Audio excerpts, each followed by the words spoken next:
warahmatullahi wabarakatuh. Hai, selamat pagi.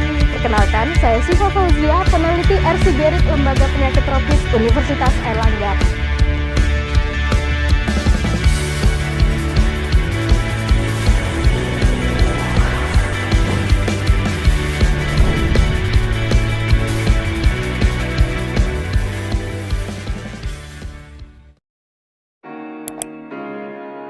Hai, selamat pagi. Perkenalkan, saya Siva Fauzia, peneliti RC-Gerit Lembaga Penyakit Tropis Universitas Airlangga.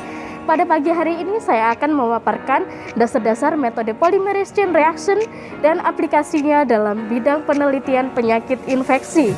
Yuk ikuti kegiatan saya di laboratorium. Nah teman-teman, sebelum memasuki area laboratorium, marilah kita menggunakan alat pelindung diri yaitu jas laboratorium dan handscoon. Yuk.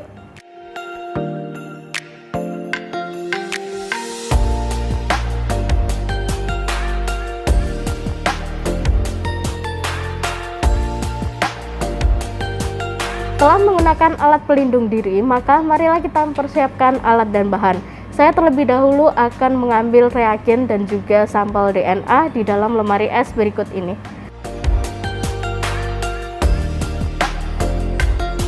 Peralatan pertama yang digunakan untuk proses PCR adalah PCR thermal cycle. Peralatan yang kedua adalah micropipette. Selanjutnya yaitu alat tulis serta protokol PCR. Dan satu lagi yaitu microcentrifuge.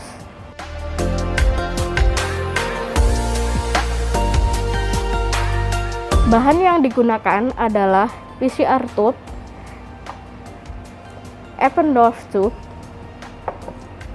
alkohol untuk sterilisasi. Selanjutnya adalah PCR master mix, primer sense, primer anti-sense, nuclease free water, dan DNA template yang akan digunakan.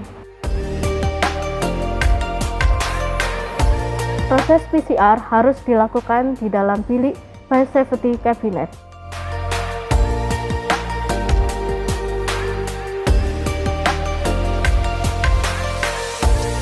Mari kita masukkan peralatan ke dalam biosafety cabinet.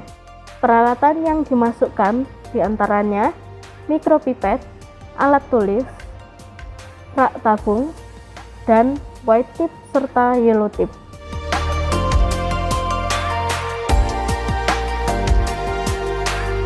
Buatlah campuran dari master mix yang meliputi primer forward, primer reverse, dan nuclease free water. Masukkan terlebih dahulu master mix dan NFW ke dalam tabung Eppendorf.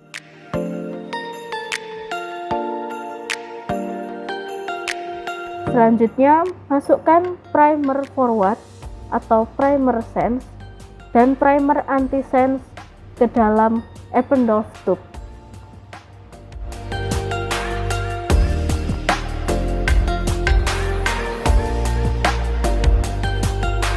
Setelah semua primer dan NFW serta master mix dimasukkan dalam Eppendorf tube, lakukan tapping agar semua reagen tersebut tercampur secara merata.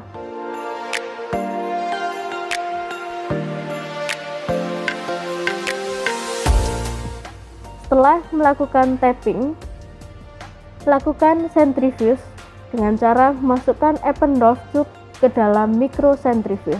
Jalankan program centrifuge, lalu buka kembali tutup centrifuge untuk kemudian membagi masing-masing reagen tersebut ke dalam PCR tube.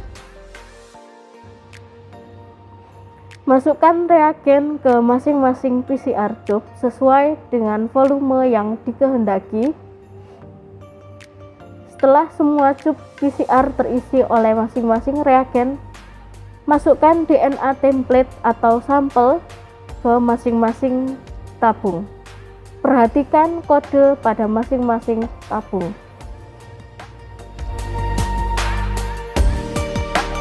Lakukan tapping pada masing-masing PCR tube agar DNA template dan reagen tercampur merata.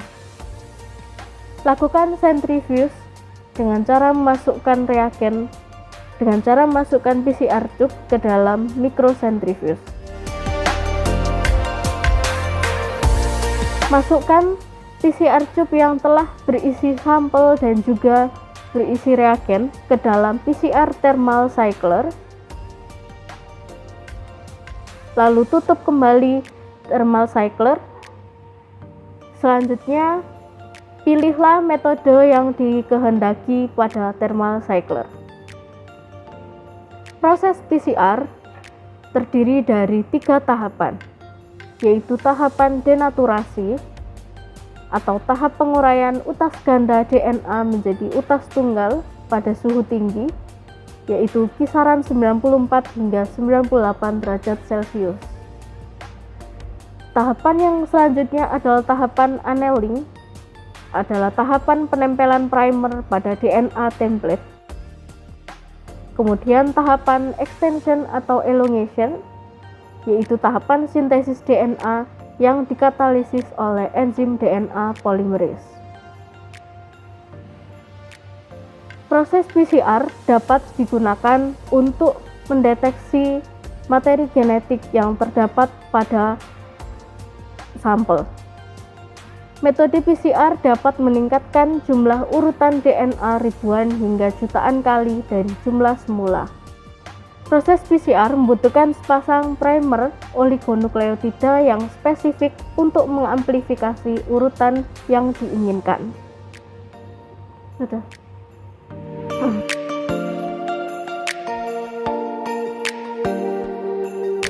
Setelah proses PCR selesai, bukalah penutup PCR thermal cycler dan keluarkan tube yang telah dilakukan proses PCR.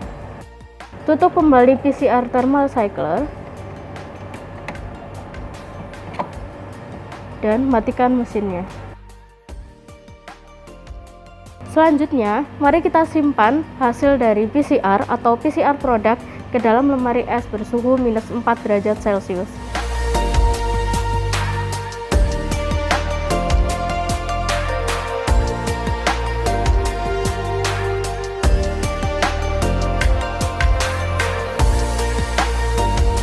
Baik teman-teman, metode PCR yang saya lakukan hari ini telah selesai dan sampai jumpa di video edukasi lainnya. Terima kasih.